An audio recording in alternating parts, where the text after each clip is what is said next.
ನಮಸ್ಕಾರ ಸ್ನೇಹಿತರೆ, Kannada jobs corner YouTube ಚಾನೆಲ್ಗೆ ಎಲ್ಲರಿಗೂ ಸ್ವಾಗತ. ಬ್ಯಾಂಕ್ ಆಫ್ ಬರೋಡಾದಲ್ಲಿ ವಿವಿಧ ಹುದ್ದೆಗಳ ನೇಮಕಾತಿಗೆ ಸಂಬಂಧಪಟ್ಟಂತೆ ಆನ್ಲೈನ್ ಮೂಲಕ ಅರ್ಜಿಗಳನ್ನು ಆಹ್ವಾನಿಸಲಾಗಿರುವಂತದ್ದು. ಇನ್ನು ಯಾವ್ಯಾವ ಹುದ್ದೆಗಳಿವೆ, ಎಷ್ಟೆಷ್ಟು ಹುದ್ದೆಗಳು ಖಾಲಿ ಇರುವಂತದ್ದು, ಏಜ್ ಲಿಮಿಟ್, ಎಜುಕೇಶನಲ್ ಕ್ವಾಲಿಫಿಕೇಶನ್ ಹಾಗೂ ಸೆಲೆಕ್ಷನ್ ಪ್ರೊಸೀಜರ್ ಬಗ್ಗೆ ಈ ಒಂದು ವಿಡಿಯೋದಲ್ಲಿ ಮುಂದೆ ನೋಡ್ತಾ ಹೋಗೋಣ. ನಮ್ಮ ಚಾನೆಲ್ ಅನ್ನ ಯಾರಾದ್ರೂ ಹೊಸದಾಗಿ ನೋಡ್ತಾ ಇದ್ರೆ ಸಬ್ಸ್ಕ್ರೈಬ್ ಮಾಡಿ ಹಾಗೂ ಪಕ್ಕದಲ್ಲೇ ಇರುವಂತಹ ಬೆಲ್ ಬಟನ್ ಅನ್ನು ಕ್ಲಿಕ್ ಮಾಡಿ. ಬ್ಯಾಂಕ್ ಆಫ್ ಬರೋಡಾದಲ್ಲಿ ಲೋಕಲ್ ಬ್ಯಾಂಕ್ ಆಫೀಸರ್ ಹುದ್ದೆಗಳ ನೇಮಕಾತಿಗೆ ಸಂಬಂಧಪಟ್ಟಂತೆ ಅರ್ಜಿಗಳನ್ನ ಆಹ್ವಾನಿಸಲಾಗಿರುವಂತದ್ದು. ಒಟ್ಟಾರೆ ಭಾರತದಾದ್ಯಂತ 2500 ಹುದ್ದೆಗಳು ಖಾಲಿ ಇರುವಂತದ್ದು. ಇನ್ನು ಈ ಹುದ್ದೆಗಳಿಗೆ ಅರ್ಜಿಯನ್ನು ಸಲ್ಲಿಸಲು ಪ್ರಾರಂಭ ದಿನಾಂಕವನ್ನ ನೋಡೋದಾದ್ರೆ ಜುಲೈ 4ರಿಂದ ಜುಲೈ 24ರವರೆಗೆ ಅಭ್ಯರ್ಥಿಗಳಿಗೆ ಅರ್ಜಿಗಳನ್ನು ಸಲ್ಲಿಸಲು ಅವಕಾಶವನ್ನು ನೀಡಲಾಗಿರುವಂತದ್ದು. ಇನ್ನು ಈ ಹುದ್ದೆಗಳಿಗೆ ಸಂಬಂಧಪಟ್ಟಂತೆ ಎಜುಕೇಶನಲ್ ಕ್ವಾಲಿಫಿಕೇಶನ್ ಹಾಗೂ ಎಕ್ಸ್ಪೀರಿಯನ್ಸ್ ಬಗ್ಗೆ ನೋಡ್ತಾ ಹೋಗೋದಾದ್ರೆ, ಮೊದಲನೆಯದಾಗಿ ಲೋಕಲ್ ಬ್ಯಾಂಕ್ ಆಫೀಸರ್ ಹುದ್ದೆಗಳು ಖಾಲಿ ಇರುವಂತದ್ದು. ಇವು ಗ್ರೇಡ್ 1 ಹುದ್ದೆಗಳು ಆಗಿರುತ್ತವೆ. ಇನ್ನು ಒಟ್ಟಾರೆ ಭಾರತದಾದ್ಯಂತ 2500 ಹುದ್ದೆಗಳು ಖಾಲಿ ಇರುವಂತದ್ದು. ಇನ್ನು ಏಜ್ ಲಿಮಿಟ್ ಬಗ್ಗೆ ನೋಡೋದಾದ್ರೆ 21ರಿಂದ 30 ವರ್ಷದ ಒಳಗಿನ ಎಲ್ಲ ಅಭ್ಯರ್ಥಿಗಳು ಈ ಒಂದು ಹುದ್ದೆಗಳಿಗೆ ಅರ್ಜಿಯನ್ನು ಸಲ್ಲಿಸಬಹುದಾಗಿರುತ್ತದೆ. ಇನ್ನು ಎಜುಕೇಶನಲ್ ಕ್ವಾಲಿಫಿಕೇಶನ್ ಬಗ್ಗೆ ನೋಡೋದಾದ್ರೆ ಪದವಿಯನ್ನು ಪೂರ್ಣಗೊಳಿಸಿರುವಂತಹ ಅಭ್ಯರ್ಥಿಗಳು ಈ ಒಂದು ಹುದ್ದೆಗಳಿಗೆ ಅರ್ಜಿಯನ್ನು ಸಲ್ಲಿಸಬಹುದು. ಇನ್ನು professional qualification in chartered accountant, cost accountant, engineering or medical ಮಾಡಿರುವಂತಹ ಅಭ್ಯರ್ಥಿಗಳು ಸಹ ಈ ಒಂದು ಹುದ್ದೆಗಳಿಗೆ ಅರ್ಜಿಯನ್ನು ಸಲ್ಲಿಸಬಹುದಾಗಿರುತ್ತದೆ. ಇನ್ನು ಎಕ್ಸ್ಪೀರಿಯನ್ಸ್ ಬಗ್ಗೆ ನೋಡ್ತಾ ಹೋಗೋದಾದ್ರೆ ಅಭ್ಯರ್ಥಿಗಳು ಕನಿಷ್ಠ 1 ವರ್ಷ ಪೋಸ್ಟ್ ಕ್ವಾಲಿಫಿಕೇಶನ್ ಎಕ್ಸ್ಪೀರಿಯನ್ಸ್ ಅನ್ನ ಹೊಂದಿರಬೇಕು. Commercial bank or any regional rural bank ನಲ್ಲಿ ಒಂದು ಪೋಸ್ಟ್ ಕ್ವಾಲಿಫಿಕೇಶನ್ ಎಕ್ಸ್ಪೀರಿಯನ್ಸ್ ಅನ್ನ ಹೊಂದಿರಬೇಕಾಗಿರುತ್ತದೆ. ಇನ್ನು NBFCs, cooperative bank, payment bank, small finance bank or fintechs ಈ ಒಂದು ಕ್ಷೇತ್ರದಲ್ಲಿ ಎಕ್ಸ್ಪೀರಿಯನ್ಸ್ ಅನ್ನು ಹೊಂದಿರುವವರು ಸಹ ಈ ಒಂದು ಹುದ್ದೆಗಳಿಗೆ ಅರ್ಜಿಯನ್ನು ಸಲ್ಲಿಸಬಹುದಾಗಿರುವಂತದ್ದು. ಇನ್ನು ಲ್ಯಾಂಗ್ವೇಜ್ ಪ್ರೊಫಿಷಿಯನ್ಸಿ ಬಗ್ಗೆ ನೋಡೋದಾದ್ರೆ ಅಭ್ಯರ್ಥಿಗಳು ಯಾವ ಒಂದು ರಾಜ್ಯಕ್ಕೆ ಅರ್ಜಿಯನ್ನು ಸಲ್ಲಿಸಿರುತ್ತೇವೆಯೋ ಆ ಒಂದು ರಾಜ್ಯಕ್ಕೆ ಸಂಬಂಧಪಟ್ಟಂತಹ ಲೋಕಲ್ ಲ್ಯಾಂಗ್ವೇಜ್ ಬಗ್ಗೆ ತಿಳಿದುಕೊಂಡಿರಬೇಕು. ಅಂದರೆ ಓದಲು, ಬರೆಯಲು ಮತ್ತು ಮಾತನಾಡಲು ತಿಳಿದುಕೊಂಡಿರಬೇಕಾಗಿರುತ್ತದೆ.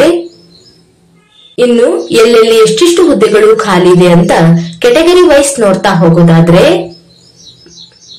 ಆಯಾ ರಾಜ್ಯಗಳಿಗೆ ಸಂಬಂಧಪಟ್ಟಂತೆ ಖಾಲಿ ಇರುವಂತಹ ಹುದ್ದೆಗಳ ಬಗ್ಗೆ ಇಲ್ಲಿ ನೋಟಿಫಿಕೇಶನ್ ನಲ್ಲಿ ಡೀಟೇಲ್ ಆದಂತಹ ಮಾಹಿತಿಯನ್ನು ನೀಡಲಾಗಿರುವಂತದ್ದು. ಇನ್ನು ನಮ್ಮ ಕರ್ನಾಟಕದ ಅಭ್ಯರ್ಥಿಗಳಿಗೆ ಎಷ್ಟೆಷ್ಟು ಹುದ್ದೆಗಳು ಖಾಲಿ ಇದೆ ಅಂತ ನೋಡೋದಾದ್ರೆ ಒಟ್ಟಾರೆ ಕರ್ನಾಟಕದಾದ್ಯಂತ 450 ಹುದ್ದೆಗಳು ಖಾಲಿ ಇರುವಂತದ್ದು. ಇನ್ನು ಕೆಟಗರಿ ವೈಸ್ ನೋಡ್ತಾ ಹೋಗೋದಾದ್ರೆ ಎಸ್ಸಿ ಕೆಟಗರಿಯಲ್ಲಿ 67, ಎಸ್ಟಿಯಲ್ಲಿ 33, ಒಬಿಸಿಯಲ್ಲಿ 121, ಇಡಬ್ಲ್ಯೂಎಸ್ ನಲ್ಲಿ 45, ಜನರಲ್ ಕೆಟಗರಿಯಲ್ಲಿ 184 ಹಾಗೂ ಫಿಸಿಕಲ್ ಹ್ಯಾಂಡಿಕ್ಯಾಪ್ ಇರುವಂತಹ ಅಭ್ಯರ್ಥಿಗಳಿಗೂ ಸಹ 18 ಹುದ್ದೆಗಳು ಖಾಲಿ ಇರುವಂತದ್ದು. ಒಟ್ಟಾರೆ ಕರ್ನಾಟಕದಲ್ಲಿ 450 ಹುದ್ದೆಗಳು ಖಾಲಿ ಇರುವಂತದ್ದು. ಇನ್ನು ಆಯಾ ರಾಜ್ಯಗಳಿಗೆ ಸಂಬಂಧಪಟ್ಟಂತೆ ಖಾಲಿ ಇರುವಂತಹ ಹುದ್ದೆಗಳು ಹಾಗೂ ಲೋಕಲ್ ಲ್ಯಾಂಗ್ವೇಜ್ ಬಗ್ಗೆ ಸಹ ಇಲ್ಲಿ ಮಾಹಿತಿಯನ್ನು ನೀಡಿರುವಂತದ್ದು. ಒಟ್ಟಾರೆ ಭಾರತದಾದ್ಯಂತ 2500 ಹುದ್ದೆಗಳು ಖಾಲಿ ಇದೆ. ಇನ್ನು ಏಜ್ ರಿಲ್ಯಾಕ್ಸೇಷನ್ ಬಗ್ಗೆ ನೋಡೋದಾದ್ರೆ ಎಸ್ಸಿ ಕೆಟಗರಿ ಅಭ್ಯರ್ಥಿಗಳಿಗೆ 5 ವರ್ಷಗಳವರೆಗೆ ಏಜ್ ರಿಲ್ಯಾಕ್ಸೇಷನ್ ಅನ್ನು ನೀಡಲಾಗಿರುವಂತದ್ದು. ಎಸ್ಟಿ ಕೆಟಗರಿಯ ಅಭ್ಯರ್ಥಿಗಳಿಗೆ 5 ವರ್ಷಗಳವರೆಗೆ ಏಜ್ ರಿಲ್ಯಾಕ್ಸೇಷನ್ ಅನ್ನು ನೀಡಲಾಗಿದೆ. ಒಬಿಸಿ ನಾನ್ ಕ್ರೀಮಿ ಲೇಯರ್ ಅಭ್ಯರ್ಥಿಗಳಿಗೆ 3 ವರ್ಷಗಳವರೆಗೆ ಏಜ್ ರಿಲ್ಯಾಕ್ಸೇಷನ್ ಅನ್ನು ನೀಡಲಾಗಿರುವಂತದ್ದು. ಫಿಸಿಕಲ್ ಹ್ಯಾಂಡಿಕ್ಯಾಪ್ ಇರುವಂತಹ ಅಭ್ಯರ್ಥಿಗಳಿಗೆ ಜನರಲ್ ಹಾಗೂ ಇಡಬ್ಲ್ಯೂಎಸ್ ಕೆಟಗರಿಯವರಾದ್ರೆ 10 ವರ್ಷ, ಒಬಿಸಿ ಕೆಟಗರಿಯವರಾದ್ರೆ 13 ಹಾಗೂ ಎಸ್ಸಿ ಎಸ್ಟಿ ಕೆಟಗರಿಯವರಾದರೆ 15 ವರ್ಷಗಳವರೆಗೆ ಏಜ್ ರಿಲ್ಯಾಕ್ಸೇಷನ್ ಅನ್ನು ನೀಡಲಾಗಿರುವಂತದ್ದು. ಇನ್ನು ಎಕ್ಸ್ ಸರ್ವಿಸ್ ಮೆನ್ ಅಭ್ಯರ್ಥಿಗಳಿಗೆ ಜನರಲ್ ಹಾಗೂ ಇಡಬ್ಲ್ಯೂಎಸ್ ಕೆಟಗರಿಯವರಿಗೆ 5 ವರ್ಷ, ಒಬಿಸಿ ಕೆಟಗರಿಯವರಿಗೆ 8 ಹಾಗೂ ಎಸ್ಸಿ ಎಸ್ಟಿ ಕೆಟಗರಿಯವರಿಗೆ 10 ವರ್ಷಗಳವರೆಗೆ ಏಜ್ ರಿಲ್ಯಾಕ್ಸೇಷನ್ ಅನ್ನು ನೀಡಲಾಗಿರುವಂತದ್ದು. ಇನ್ನು ಪರ್ಸನ್ ಅಫೆಕ್ಟೆಡ್ ಬೈ 1984 ಇಯರ್ಸ್ ಈ ಒಂದು ಅಭ್ಯರ್ಥಿಗಳಿಗೆ 5 ವರ್ಷಗಳವರೆಗೆ ಏಜ್ ರಿಲ್ಯಾಕ್ಸೇಷನ್ ಅನ್ನು ನೀಡಲಾಗಿದೆ. ಇನ್ನು ಅಪ್ಲಿಕೇಶನ್ ಫೀಸ್ ಬಗ್ಗೆ ನೋಡ್ತಾ ಹೋಗೋದಾದ್ರೆ ಜನರಲ್, ಇಡಬ್ಲ್ಯೂಎಸ್ ಹಾಗೂ ಒಬಿಸಿ ಕ್ಯಾಟಗರಿ ಅಭ್ಯರ್ಥಿಗಳಿಗೆ 850 ರೂಪಾಯಿ ಅಪ್ಲಿಕೇಶನ್ ಫೀಸ್ ಇರುವಂತದ್ದು. ಇನ್ನು SC ST ಫಿಸಿಕಲ್ ಹ್ಯಾಂಡಿಕ್ಯಾಪ್ ಇರುವಂತಹ ಎಕ್ಸ್ ಸರ್ವಿಸ್ ಮ್ಯಾನ್ ಹಾಗೂ ಮಹಿಳಾ ಅಭ್ಯರ್ಥಿಗಳಿಗೆ 175 ರೂಪಾಯಿ ಅಪ್ಲಿಕೇಶನ್ ಫೀಸ್ ಇರುವಂತದ್ದು. ಇದರ ಜೊತೆಗೆ GST ಸಹ ಇರುತ್ತದೆ.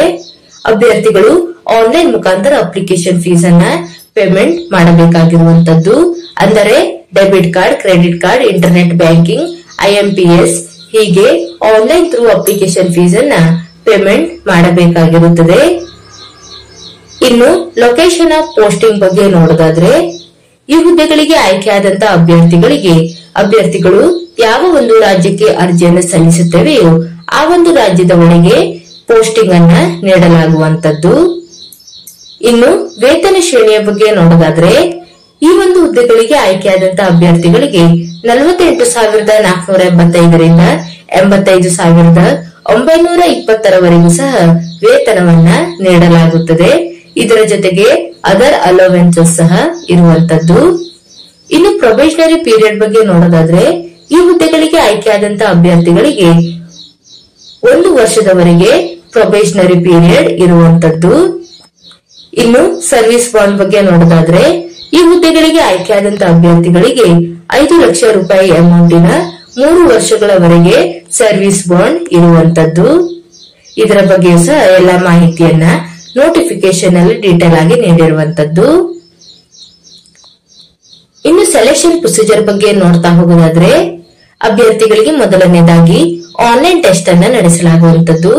ಆನ್ಲೈನ್ ಟೆಸ್ಟ್ ಅಲ್ಲಿ ಕ್ವಾಲಿಫೈ ಆದಂತಹ ಅಭ್ಯರ್ಥಿಗಳಿಗೆ ಗ್ರೂಪ್ ಡಿಸ್ಕಷನ್ ಹಾಗೂ ಇಂಟರ್ವ್ಯೂ ಮುಖಾಂತರ ಆಯ್ಕೆಯನ್ನ ಮಾಡಿಕೊಳ್ಳಲಾಗುವಂತದ್ದು.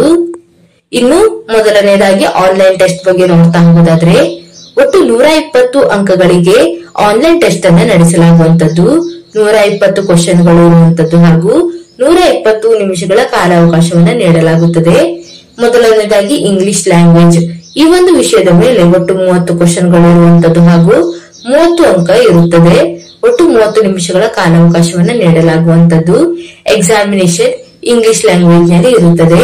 ಇನ್ನು ಬ್ಯಾಂಕಿಂಗ್ ನಾಲೆಜ್ ಮೇಲೆ ಒಟ್ಟು 30 ಕ್ವಶನ್ಗಳು ಇರುವಂತದ್ದು ಹಾಗೂ 30 ಅಂಕ ಇರುತ್ತದೆ. 30 ನಿಮಿಷಗಳ ಕಾಲಾವಕಾಶವನ್ನ ನೀಡಲಾಗುವಂತದ್ದು. ಇನ್ನು ಎಕ್ಸಾಮಿನೇಷನ್ ಇಂಗ್ಲಿಷ್ ಮತ್ತು ಹಿಂದಿಯಲ್ಲಿ ನಡೆಸಲಾಗುವಂತದ್ದು. ಇನ್ನು ಜನರಲ್ ಆರ್ ಎಕನಾಮಿಕ್ ಅವೇರ್ನೆಸ್ ಈ ಒಂದು ವಿಷಯದ ಮೇಲೆ ಒಟ್ಟು 30 ಕ್ವಶನ್ಗಳು ಇರುವಂತದ್ದು ಹಾಗೂ 30 ಅಂಕ ಇರುತ್ತದೆ. 30 ನಿಮಿಷಗಳ ಕಾಲಾವಕಾಶವನ್ನ ನೀಡಲಾಗುತ್ತದೆ. ಎಕ್ಸಾಮಿನೇಷನ್ ಇಂಗ್ಲಿಷ್ ಮತ್ತು ಹಿಂದಿಯಲ್ಲಿ ಇರುವಂತದ್ದು.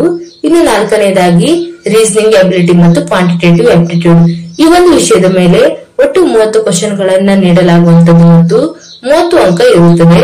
ಒಟ್ಟು 30 ನಿಮಿಷಗಳ ಕಾಲಾವಕಾಶವನ್ನ ನೀಡಲಾಗುತ್ತದೆ. ಎಕ್ಸಾಮಿನೇಷನ್ ಇಂಗ್ಲಿಷ್ ಮತ್ತು ಹಿಂದಿಯಲ್ಲಿ ನಡೆಸಲಾಗುವಂತದ್ದು. ಇನ್ನು ನೆಗೆಟಿವ್ ಮಾರ್ಕಿಂಗ್ ಬಗ್ಗೆ ನೋಡ್ತಾ ಹೋಗೋದಾದ್ರೆ ಪ್ರತಿಯೊಂದು ತಪ್ಪಾದ ಉತ್ತರಕ್ಕೂ 0.25 ನೆಗೆಟಿವ್ ಅಂಕ ಇರುವಂತದ್ದು. ಇದರ ಬಗ್ಗೆ ಸಹ ಒಂದು ಮಾಹಿತಿಯನ್ನ ನೋಟಿಫಿಕೇಶನ್ ಅಲ್ಲಿ ಡೀಟೇಲ್ ಆಗಿ ನೀಡಿರುವಂತದ್ದು. ಇನ್ನು ಲೋಕಲ್ ಲ್ಯಾಂಗ್ವೇಜ್ ಟೆಸ್ಟ್ ಬಗ್ಗೆ ನೋಡ್ತಾ ಹೋಗೋದಾದ್ರೆ ಅಭ್ಯರ್ಥಿಗಳು SSLC ಮತ್ತು PUC ಯಲ್ಲಿ ಲೋಕಲ್ ಲ್ಯಾಂಗ್ವೇಜ್ ಅನ್ನು ಸ್ಟಡಿ ಮಾಡಿರುವಂತಹ ಅಭ್ಯರ್ಥಿಗಳಿಗೆ ಲೋಕಲ್ ಲ್ಯಾಂಗ್ವೇಜ್ ಟೆಸ್ಟ್ ಇರೋದಿಲ್ಲ. ಇನ್ನುಳಿದಂತಹ ಅಭ್ಯರ್ಥಿಗಳಿಗೆ ಲೋಕಲ್ ಲ್ಯಾಂಗ್ವೇಜ್ ಟೆಸ್ಟ್ ಅನ್ನ ನಡೆಸಲಾಗುವಂತದ್ದು. ಇನ್ನು ಅರ್ಜಿಯನ್ನು ಸಲ್ಲಿಸುವಂತಹ ವಿಧಾನದ ಬಗ್ಗೆ ನೋಡೋದಾದ್ರೆ ಅಭ್ಯರ್ಥಿಗಳು ಆನ್ಲೈನ್ ಮುಖಾಂತರ ಅರ್ಜಿಯನ್ನು ಸಲ್ಲಿಸಬೇಕಾಗಿರುವಂತದ್ದು. ಇನ್ನು ಅಭ್ಯರ್ಥಿಗಳಿಗೆ ಅರ್ಜಿಯನ್ನು ಸಲ್ಲಿಸಲು ವೆಬ್ಸೈಟ್ ವಿಳಾಸವನ್ನು ಸಹ ನೀಡಿರುವಂತದ್ದು. www.bankofbaroda.co.in ಈ ಒಂದು ವೆಬ್ಸೈಟ್ ಮೂಲಕ ಅಭ್ಯರ್ಥಿಗಳು ಆನ್ಲೈನ್ ಮುಖಾಂತರ ಅರ್ಜಿಯನ್ನು ಸಲ್ಲಿಸಬಹುದಾಗಿರುವಂತದ್ದು. ಇನ್ನು ಎಕ್ಸಾಮಿನೇಷನ್ ಸೆಂಟರ್ಸ್ ಬಗ್ಗೆ ನೋಡ್ತಾ ಹೋಗೋದಾದ್ರೆ ಆಯಾ ರಾಜ್ಯಗಳಿಗೆ ಸಂಬಂಧಪಟ್ಟಂತೆ ಎಕ್ಸಾಮಿನೇಷನ್ ಸೆಂಟರ್ಸ್ ಅನ್ನ ನೀಡಿರುವಂತದ್ದು. ಇನ್ನು ವಿಶೇಷವಾಗಿ ನಮ್ಮ ಕರ್ನಾಟಕದ ಅಭ್ಯರ್ಥಿಗಳಿಗೆ ಎಲ್ಲೆಲ್ಲಿ ಎಕ್ಸಾಮ್ ಸೆಂಟರ್ ಅನ್ನ ನೀಡಲಾಗಿದೆ ಅಂತ ನೋಡೋದಾದ್ರೆ ಬೆಂಗಳೂರು, ಕಲಬುರಗಿ, ಉಡುಪಿ, ಶಿವಮೊಗ್ಗ, ಮಂಗಳೂರು, ಹುಬ್ಬಳ್ಳಿ, ಧಾರವಾಡ ಹಾಗೂ ಮೈಸೂರಿನಲ್ಲಿ ಎಕ್ಸಾಮಿನೇಷನ್ ಸೆಂಟರ್ಸ್ ಅನ್ನ ನೀಡಲಾಗಿರುವಂತದ್ದು. ಇನ್ನುಳಿದಂತಹ ಅಭ್ಯರ್ಥಿಗಳಿಗೆ ಆಯಾ ರಾಜ್ಯಗಳಿಗೆ ಸಂಬಂಧಪಟ್ಟಂತೆ ಎಕ್ಸಾಮಿನೇಷನ್ ಸೆಂಟರ್ಸ್ ಅನ್ನ ನೀಡಲಾಗಿದೆ. ಇನ್ನು ಆಸಕ್ತ ಮತ್ತು ಅರ್ಹ ಅಭ್ಯರ್ಥಿಗಳು ಈ ಒಂದು ಹುದ್ದೆಗಳಿಗೆ ಅರ್ಜಿಯನ್ನು ಸಲ್ಲಿಸಬಹುದಾಗಿರುವಂತದ್ದು. ಇವಿಷ್ಟು ಬ್ಯಾಂಕ್ ಆಫ್ ಬರೋಡಾದಲ್ಲಿ ಕರೆಯಲಾದಂತಹ ಲೋಕಲ್ ಬ್ಯಾಂಕ್ ಆಫೀಸರ್ ಹುದ್ದೆಗಳ ನೇಮಕಾತಿಗೆ ಸಂಬಂಧಪಟ್ಟಂತಹ ಮಾಹಿತಿಯಾಗಿರುವಂತದ್ದು. ಈ ಒಂದು ವಿಡಿಯೋ ನಿಮ್ಗೆ ಇಷ್ಟವಾಗಿದ್ದಲ್ಲಿ ಒಂದು ಲೈಕ್ ಮಾಡಿ, ಶೇರ್ ಮಾಡಿ ಹಾಗೂ ಸಬ್ಸ್ಕ್ರೈಬ್ ಮಾಡಿ. ಜೊತೆಗೆ ಪಕ್ಕದಲ್ಲೇ ಇರುವಂತಹ ಬೆಲ್ ಬಟನ್ ಅನ್ನ ಕ್ಲಿಕ್ ಮಾಡಿ.